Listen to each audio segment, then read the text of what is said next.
किसी भी शब्द में हमारे अगर वहाँ न का उच्चारण हो रहा है तो लेखन में वहाँ ण किस परिस्थिति में होता है? प्राय।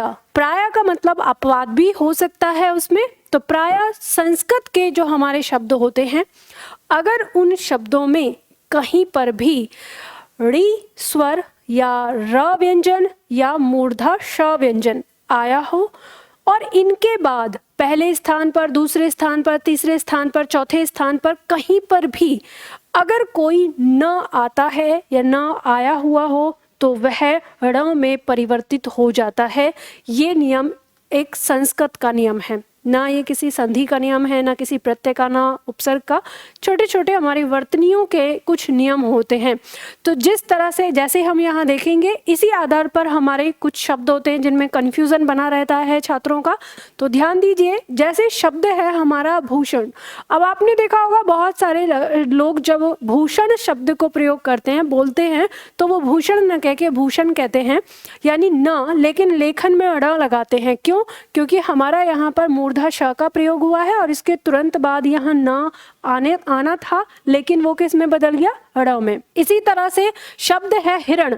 हिरण शब्द में हम देखेंगे र के तुरंत बाद यहाँ पर हम इस समय अगर देखें तो तद्भव शब्द में हम इसे हिरण लिख देते हैं। तो हिंदी शब्दों में इस जो ये रूल है या जो ये नियम है, इसका प्रयोग नहीं होता है, तो ये संस्कृत शब्दों में होता है। तो हिंदी शब्द में हम हिरण का तद्भव कह सकते हैं, हिरण को, तो संस्कृत शब्द में यहाँ इसका प्रयोग हो रहा है। ठीक उसी तरह से जैसे हम बोलते हैं कृष्ण कहते हैं, अक्सर आपने देखा होगा लोग कृष्ण बोलते हैं, जबकि यह होता है शुद्ध उच्चारण कृष्ण।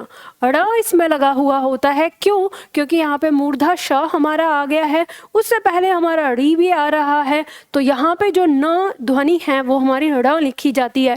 ठीक इसी तरह से शब्द है हमारा रामायण। तो ये जो रामायण शब्द है किससे बना होता है? संधि होती है इसमें, राम प्लस अयन शब्द में होती है। यहाँ पे अयन, अयन का मतलब होता है चलना या चरित्र।